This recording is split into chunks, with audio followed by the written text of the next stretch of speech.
Ծննդոց, գլուխ 50 Հովսեփն ընկավ իր հոր երեսին, լաց եղավ նրա վրա և համբուրեց նրան։ Հովսեփն իր բժիշկ ծառաներին հրամայեց, որ զմրսեն իր հորը, և բժիշկները զմրսեցին Իսրայելին։ Լրացան նրա 40 օրերը, որովհետև այդքան օր պետք է զմրսման համար։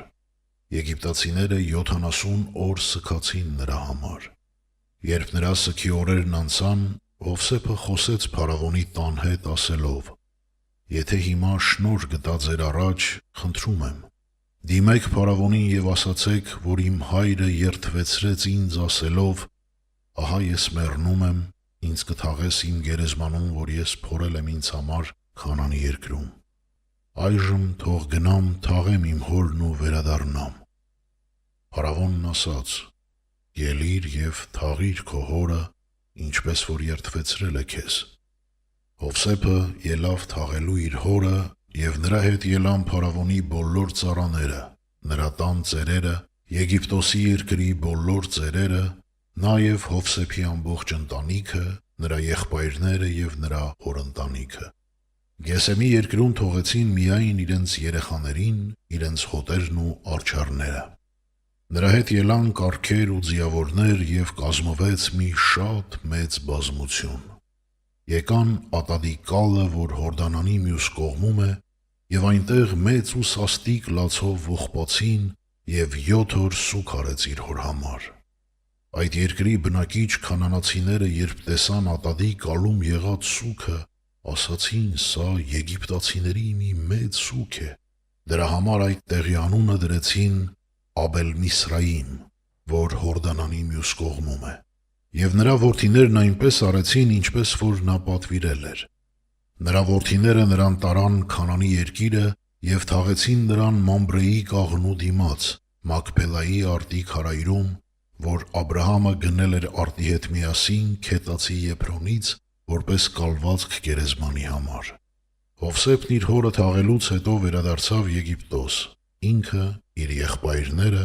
և այն բոլորը, որ բարձրացել էին իր հետ իր հորը թաղելու համար։ Երբ Հովսեփի եղբայրները տեսան, որ իրենց հայրը մեռավ, ասացին. «Գուցե Հովսեփն ատի մեզ և մեզ հատուցի այն բոլոր չարիքների համար, որ մենք արեցինք իրեն»։ Նրանք պատգամավոր ուղարկեցին Հովսեփի մոտ ասելով. «Քո հայրը մեռնելուց առաջ պատվիրեց և ասաց. այսպես ասացեք Հովսեփին. հիմա շնորհ արա քո եղբայրներին, ներիր նրանց հանցանքն ու մեղքը, որովհետև քեզ չարություն արեցին։ Հիմա աղաչում ենք, ներիր քո հոր Աստծու ծառաների հանցանքը»։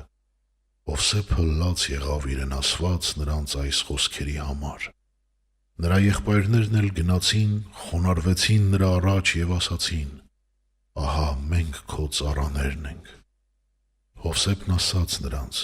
«Մի վախեցեք, միթե ես Աստծու փոխանորդն եմ։ Թեպետ դուք խորհեցիք իմ դեմ չարիք գործել, բայց Աստված խորհեց այն փոխել բարիքի, որպեսզի աներ այն, ինչ եղավ այսօր, այսինքն շատ ժողովուրդ ապրեցներ, և հիմա մի վախեցեք, ես կկերակրեմ ձեզ ու ձեր երեխաներին»։ Եվ մխիթարեց նրանց ու քաղցրությամբ խոսեց։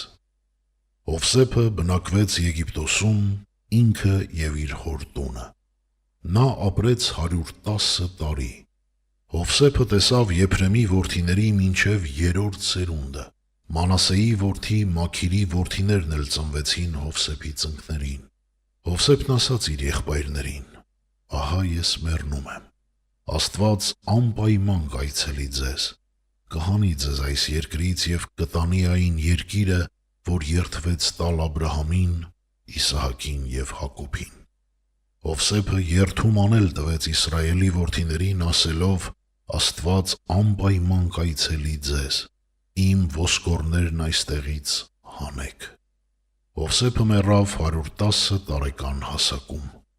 Նրան զմրսեցին ու դրեցին մի տապանի մեջ Եգիպտոսում։